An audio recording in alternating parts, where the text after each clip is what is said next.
Hello, everyone, and welcome to this webinar on flexible working, what lies ahead. My name's Paul Jennings. I'm a partner in the employment team at Bates Wells. And over the course of the next 30 minutes or so, we're going to work through a couple of key questions. What is flexible working? How the statutory framework has developed over the course of time. We're going to look at the post-COVID context, so how flexible working and remote working has come to fruition and how it's developed. We're going to look at the risks associated with flexible working requests, and I'm going to flag up some resources that provide guidance. But as the name suggests, one of the key focuses is going to be what does the future hold? What's on the horizon? On the employee side, the current requirements, and we're going to look at how these have changed in a moment, is that they've got to put it in writing, they've got to date it, they've got to state that the application is being made under the statutory scheme. They've got to specify when it's proposed that their flexible working arrangements would come into force. And they've got to give some thought to how their proposed flexible working arrangements would impact on the business. So the employee needs to show a degree of foresight.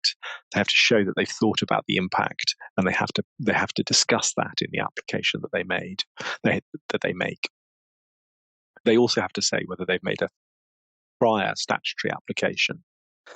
Two things to say about this. Most organizations have a pro forma to guide the flexible working request so that all of these various sections are dealt with. So the pro forma guides the employee so that they put in all of the relevant information. It also means that what you get in is of a adequate quality. You can engage with it.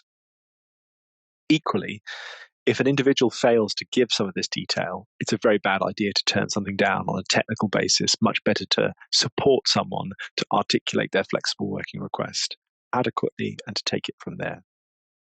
And in terms of transparency, there is a section within the code that is looking to ensure transparency. So that's in decision making, making sure all information is considered and that explanations are set out in detail so that if a decision is reached, it isn't binary, it isn't a reference to a simple statutory reason, but instead there is a sort of a discussion. There's a full rationale given for a particular decision.